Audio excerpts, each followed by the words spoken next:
William Michael Griffin Jr. wrote his first rhyme at 7 years old. A year earlier, he got a glimpse of hip-hop for the first time, and oh boy, did it connect. Now, following that, he'd see guys rhyming and rapping on the block, and of course, he wanted to try it out for himself. Now, here's his first rhyme. Mickey Mouse built a house. He built it by the border. An earthquake came and rocked his crib, and now it's in the water.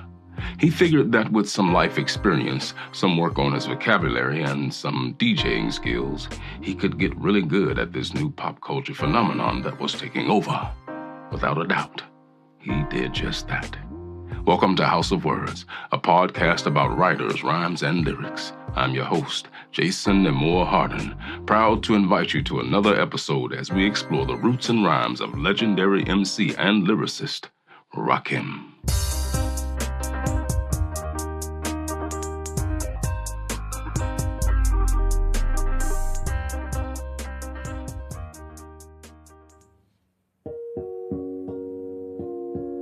Quote, when I started rhyming, my favorite rhythms were from John Coltrane and some of the things he did on sax.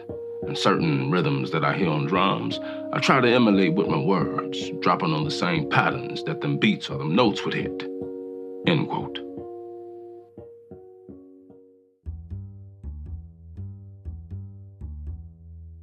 William Michael Griffin, soon to be known to the world as Rakim, began his senior year of high school sure that his next move was to attend Stony Brook University to play quarterback. Rapping was a fun way to pass time, but college and football was his future, or so he thought. Nevertheless, wanting to impress once he landed on campus, he made a beat at a friend's house and rhymed over it for a full 60 minutes, filling up both sides of a Memorex cassette. Now, his plan was to let everyone at Stony Brook know that he was an MC, the best around, as a matter of fact. With that tape, he would bypass the need to battle. He reasoned that simply playing the tape would shut the whole conversation down. This would allow him to get his head right and focus exclusively on football. One problem, however, his mind was becoming consumed by rap. The whole summer of 1986, he delivered verses from 10 in the morning until midnight, every single day. He was either flowing in his house, in someone's studio, or in the park. It didn't matter where he was. He was always thinking about words, patterns, vocabulary, and rhymes. Although he wasn't officially making songs yet, at a certain point, he was making 2 tapes a day, each tape being 10 to 15 minutes of straight rhyming.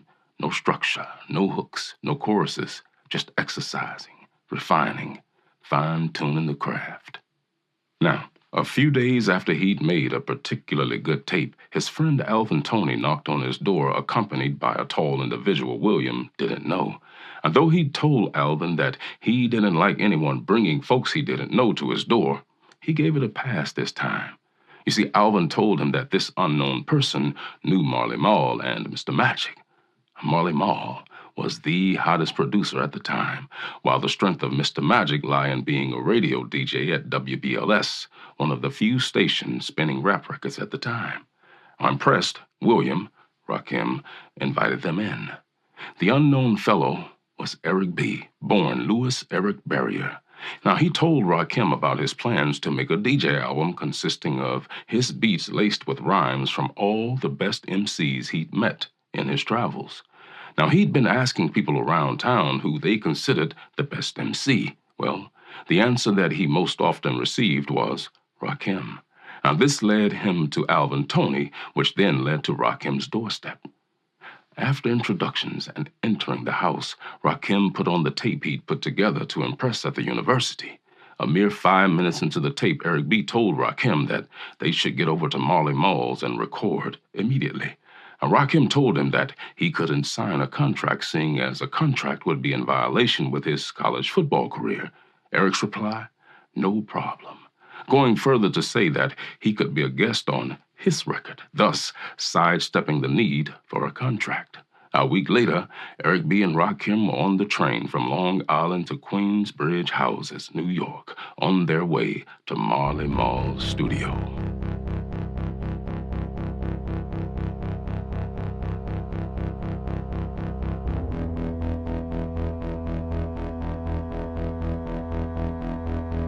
Marley Marl's studio was actually his sister's apartment.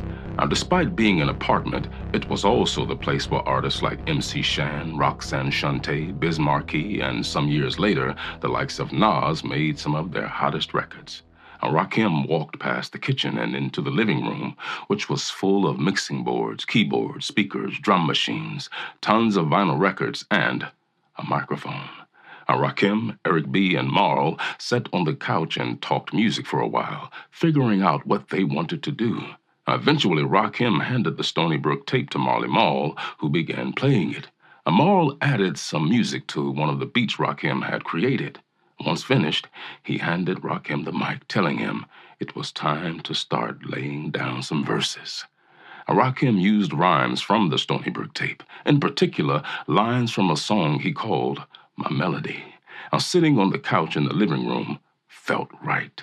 He was relaxed and ready and laid down the rhymes just as he'd heard them in his mind, smooth and relaxed.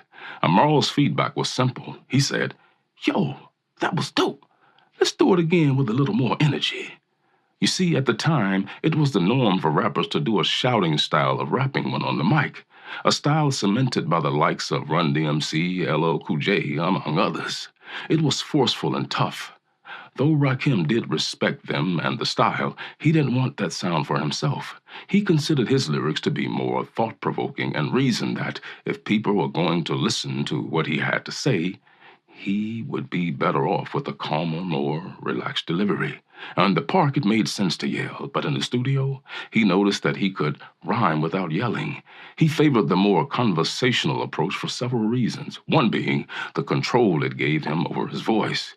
He put a good deal of effort into intentionally changing his delivery, and over time, he taught himself to remain calm while he rhymed. A happy side effect of this was how it made him stand out from other rappers. So when Marley Marl asked him if he could do it again with more energy, he wouldn't budge. He knew precisely what kind of MC he wanted to be and wasn't about to let anyone steer him in any other direction. So, still on the couch, he started up again. He laid down the verse with the same energy as before, and the feedback echoed the previous. "I like the lines," Marley said, "but try to put more energy into it." After the fourth time, Marl suggested that Rakim stand up. Maybe by doing that, he would be able to connect with the energy he considered vital for the performance. Annoyed, Rakim told him that he could stand up, he could sit, he could do practically anything. It didn't matter because it would nevertheless sound the same. An hour later, they were no closer to agreeing on a style that would satisfy both. Marl kept whispering into Eric B.'s ear, telling him that the rhymes were delivered too slow and were giving him a headache. So at the end of his patience, Marl yelled how he'd recorded Shantae and Shan and about how he knew what an MC was supposed to sound like. Well, without raising his voice, without losing his cool, or even being mad about the situation, Eric B. simply told Marley Marl that a new day of hip-hop had arrived.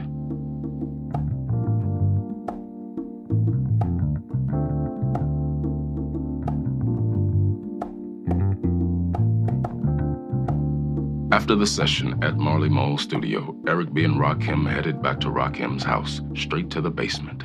Now, the basement was set up as an entertainment lounge. Now, his mother had decorated and fixed it to host family gatherings and visits from friends, which meant it was stacked with vinyl records from all genres and eras. Now, after flipping through records for a while, looking for records to lay the foundation for their new creation, Rakim pulled out James Brown's Funky President, while Eric pulled out Fonda Ray's Over Like a Fat Rat.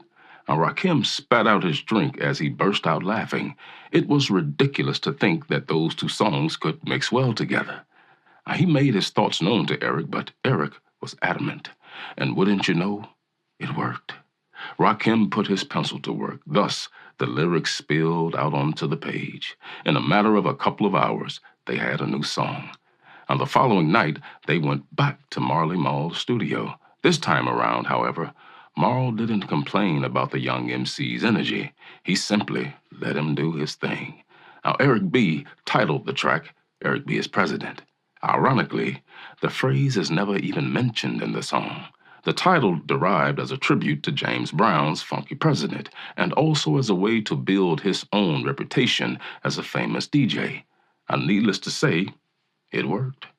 Rakim appreciated the respect and recognition that followed being an MC, but he was still focused on making it as a football star. Eric, on the other hand, had other ideas in mind. Being more business-minded about their endeavor, after they completed their two first tracks, My Melody and Eric B. as President, he gave up the idea of making a compilation with various MCs. The new plan? A whole new album with one MC, Rakim. Now, at the time, Eric was living a few blocks from Zakia Records. He went over with their two-song tape and introduced himself. The label boss wasn't there. He met the receptionist, Agnes, instead. She told him that she used to work at Sugar Hill Records and was therefore well-versed in the world of hip-hop. Now, Sugar Hill was the quintessential rap label, the label that released the iconic Rapper's Delight in 1979, among other hits. Now, he played the tape for her, and she loved it. She told him to come back the following day to meet Robert Hill, the head of Zakia Records. Now, Robert Hill trusted Agnes's judgment, and soon Eric B. and Rakim were presented with a check that read, Paid in Full. Paid in Full. That's going to be the name of the album, Eric told Rakim. A few weeks later, Rakim was strolling down the street when he heard Eric B. as President playing from a car parked nearby. More than just a little curious, he walked over to the driver and asked whose car it was. The person sitting in the car gave him a look of worry and confusion. Rakim told him that whoever owned the car had stolen his tape. Well, the driver, no less confused, told him that the track was in fact playing on the radio. Backtracking, Rakim stepped away from the car, continuing to listen to his song drifting out of the car stereo and into the air. He couldn't wait to tell everyone that he was on the radio.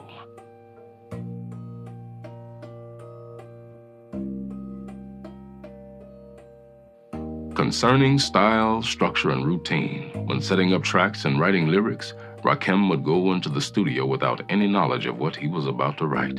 Each session would start with working on the beats, and while he did most of the music, Eric B. would add all the vinyl scratching. The beats would come from records he'd rhymed over back in the park. And once they had a solid beat, he would sit down and write lyrics with a pencil. A pencil was his preferred tool due to the editing process, which was meticulous and focused. It usually took about an hour to get a verse down. Now, instead of focusing on personal stories, he endeavored to pen more universal stories, something everyone could relate to. Now, in this quest to carve out an audience for himself, there was also a very distinct need to grow as a lyricist and take his writing to the next level. Even in the early days of creating Paid in Full, Rakim would wonder if there was a different way to approach hip-hop than the way it had been done up to that point. He knew that for a radio track, the verses needed to be 16 bars. However, he was used to writing verses that went a lot longer than that. This led him to start diagramming the paper with dots to represent time. In this way, he could completely alter the structure of his rhymes while keeping control of how many bars he had left. Then something else happened. It suddenly felt boring to rhyme exclusively on the fourth beat, so he began to explore internal rhymes. Now, that is to say, rhymes within phrases. Thus, he began to explore new possibilities with his writing. With more lyrics and more rhymes, of course, came the obstacle of figuring out when and where to take a breath. For that, he began using another series of dots on the page that represented breath. He quickly understood that putting those breathing dots in certain places added to the rhythm of the rhyme. In essence, the pauses became a part of the delivery itself. Furthermore, it was quite important to him that the breaths and the pauses came and went effortlessly. He wasn't interested in sounding like a preacher running out of breath, so he meticulously calculated how to make it sound like he never took a breath at all. Now, this technique would soon be recognized in the hip-hop community as being a breathless flow. And of course, Rakim's name was attached to that style.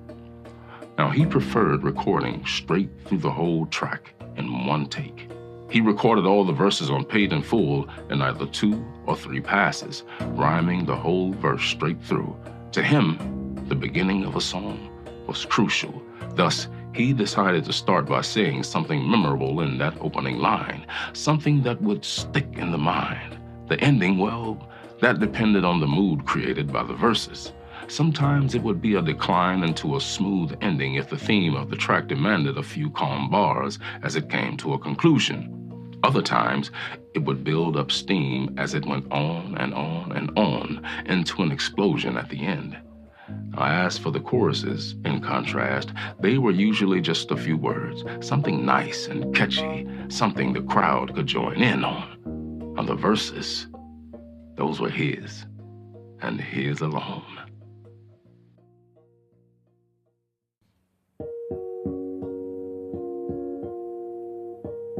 As usual, let's conclude this episode with a final quote from the master lyricist himself. I'm not a mainstream artist, but I've seen my kids being born. I've seen them take the first steps. I've seen them grow up and start school. That's worth more to me than any umpteen $1 million. End quote.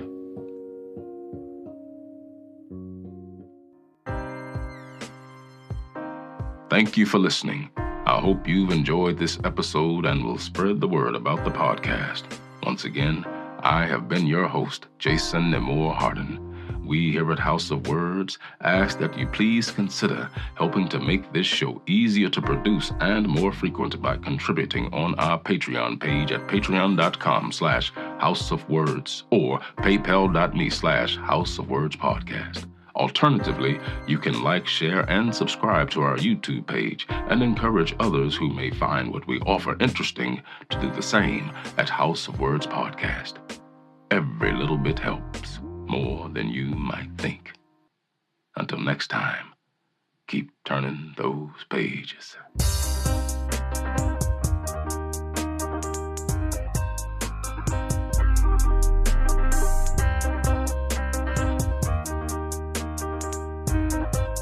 House of Words is written and produced by Crystal M. Sanchez.